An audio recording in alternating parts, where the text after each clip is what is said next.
Hi ಎಲ್ಲ ವಿದ್ಯಾರ್ಥಿಗಳಿಗೆ Educare Karnataka ಚಾನಲ್ಗೆ ಸ್ವಾಗತ.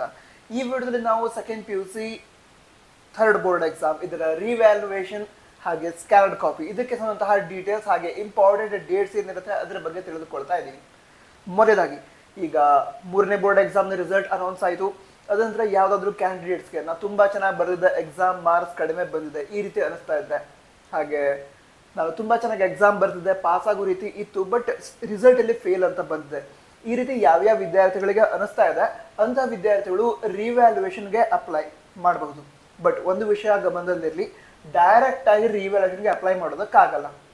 ಈಗ ಯಾವ ಸಬ್ಜೆಕ್ಟ್ನ ರಿವ್ಯಾಲ್ಯೂಯೇಷನ್ಗೆ ಅಪ್ಲೈ ಮಾಡಬೇಕು ಅಂತ ಇರ್ತೀರೋ ಆ ಸಬ್ಜೆಕ್ಟ್ನ ಸ್ಕ್ಯಾನ್ ಕಾಪಿಯನ್ನು ತರಿಸಿದ್ರೆ ಮಾತ್ರ ನಿಮಗೆ ರಿವ್ಯಾಲ್ಯೂಯೇಷನ್ಗೆ ಅಪ್ಲೈ ಮಾಡೋದಕ್ಕಾಗುತ್ತೆ. ಈಗ ಎಕ್ಸಾಂಪಲ್ಗೆ ಇಂಗ್ಲೀಷ್ ಸಬ್ಜೆಕ್ಟ್ನ ರಿವ್ಯಾಲ್ಯೂಯೇಷನ್ಗೆ ಅಪ್ಲೈ ಮಾಡಬೇಕು ಅಂತ ನೀವು ಇದ್ರೆ ಮೊದಲಿಗೆ ನೀವೇನು ಮಾಡಬೇಕು ಅಂತ ಹೇಳಿದ್ರೆ ಇಂಗ್ಲೀಷ್ ಸಬ್ಜೆಕ್ಟ್ನ ಸ್ಕ್ಯಾನ್ಡ್ ಕಾಪಿಯನ್ನು ತರಿಸಬೇಕು. ಸ್ಕ್ಯಾನ್ಡ್ ಕಾಪಿ ಅಂತ ಹೇಳಿದ್ರೆ ನಿಮ್ಮ ಆನ್ಸರ್ ಪೇಪರ್ ಏನಿರುತ್ತೆ, ನೀವು ಎಕ್ಸಾಮ್ ಬರೆದಿರುವಂತಹ ಆನ್ಸರ್ ಪೇಪರ್ ಅದನ್ನು ಸ್ಕ್ಯಾನ್ ಮಾಡಿ ನಿಮ್ಗೆ ತಲುಪಿಸ್ತಾರೆ.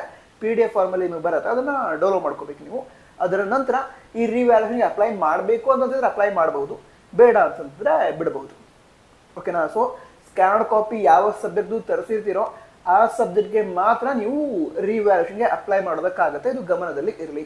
ಸೊ ಈಗ ಸ್ಕ್ಯಾನ್ಡ್ ಕಾಪಿ ಏನಿದೆ ಅದಕ್ಕೆ ಅಪ್ಲಿಕೇಶನ್ ಆಲ್ರೆಡಿ ಸ್ಟಾರ್ಟ್ ಆಗಿದೆ. ಜುಲೈ 1 ಅಂದರೆ ಇವತ್ತಿನಿಂದ ನೀವು ಸ್ಕ್ಯಾನ್ಡ್ ಕಾಪಿಗೋಸ್ಕರ ಅಪ್ಲಿಕೇಶನ್ ಹಾಕ್ಬಹುದು. ಈಗ ಸ್ಕ್ಯಾನ್ಡ್ ಕಾಪಿಗೋಸ್ಕರ ಅಪ್ಲಿಕೇಶನ್ ಹಾಕೋದಕ್ಕೆ ಲಾಸ್ಟ್ ಡೇಟ್ ಜುಲೈ 5 ಆಗಿರುತ್ತೆ.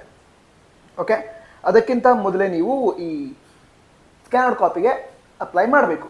ಅದಂತರ ಸ್ಕ್ಯಾನ್ಡ್ ಕಾಪಿ ಬಂದ ನಂತರ ರಿವ್ಯಾಲ್ಯೂಯೇಷನ್ ಇರುತ್ತೆ, ಮರುಮೌಲ್ಯಮಾಪನ ಅಥವಾ ಮರು ಎಣಿಕೆ ಅಂದರೆ ರೀಟೋಟಲಿಂಗ್. ಅದಕ್ಕೆ ಅಪ್ಲಿಕೇಶನ್ ಹಾಕೋದಕ್ಕೆ ಜುಲೈ 4ನೇ ತಾರೀಕಿನಿಂದ ಅವಕಾಶ ಇರುತ್ತೆ. ಜುಲೈ 8ನೇ ತಾರೀಕಿನವರೆಗೆ ವಿದ್ಯಾರ್ಥಿಗಳು ಏನು ಮಾಡಬಹುದು, ಈ ರಿವ್ಯಾಲ್ಯೂಯೇಷನ್ಗೆ ಅಪ್ಲಿಕೇಶನ್ ಹಾಕಬಹುದು. ನಂತರ ಇದಿಷ್ಟು ವಿಷಯ ಆಗಿತ್ತು. ನಂತರ ಅಪ್ಲಿಕೇಶನ್ ಎಲ್ಲಿ ಹಾಕೋದು ಅಂತ ನೀವು ಕೇಳೋದಾದ್ರೆ KSEAB ದವರ ಅಫಿಷಿಯಲ್ ವೆಬ್ಸೈಟ್ KSEAB.karnataka.gov.in ಈ ಒಂದು ವೆಬ್ಸೈಟನ್ನು ವಿಸಿಟ್ ಮಾಡಿದ ನಂತರ ಅಲ್ಲಿ ಆನ್ಲೈನ್ ಸೇವೆಗಳು ಅಂತ ಆಪ್ಷನ್ ಇದೆ. ಆ ಆನ್ಲೈನ್ ಸೇವೆಗಳು ಆಪ್ಷನನ್ನು ಕ್ಲಿಕ್ ಮಾಡಿದರೆ ಅಲ್ಲಿ PUC ಅಂತ ಆಪ್ಷನ್ ಕಾಣುತ್ತೆ, ಅದನ್ನು ಕ್ಲಿಕ್ ಮಾಡಿ ಅಲ್ಲಿ ಈ ರಿವ್ಯಾಲ್ಯೂಯೇಷನ್ಗೆ ಅಂದರೆ ಮರುಮೌಲ್ಯಮಾಪನಕ್ಕೆ ಅಪ್ಲಿಕೇಶನ್ ಹಾಕೋದಕ್ಕೆ ಲಿಂಕ್ ಅಂತ ಇದೆ, ಅದನ್ನು ಕ್ಲಿಕ್ ಮಾಡಿ ನೆಕ್ಸ್ಟ್ ಸ್ಟೆಪ್ ಕೊಡ್ತಾ ಹೋಗಿ. ಅದ ನಂತರ ನಿಮಗೆ ಅಪ್ಲಿಕೇಶನ್ ಹಾಕೋದಕ್ಕೆ ಎಲ್ಲ ಆಪ್ಷನ್ ಸಿಗ್ತಾ ಹೋಗುತ್ತೆ, ನೀವು ಅಪ್ಲಿಕೇಶನ್ ಕೂಡ ಹಾಕ್ಬೋದು. ಇದಿಷ್ಟು ವಿಷಯ ಆಗಿತ್ತು. All the best. ಜೈ ಹಿಂದ್, ವಂದೇ ಮಾತರಂ.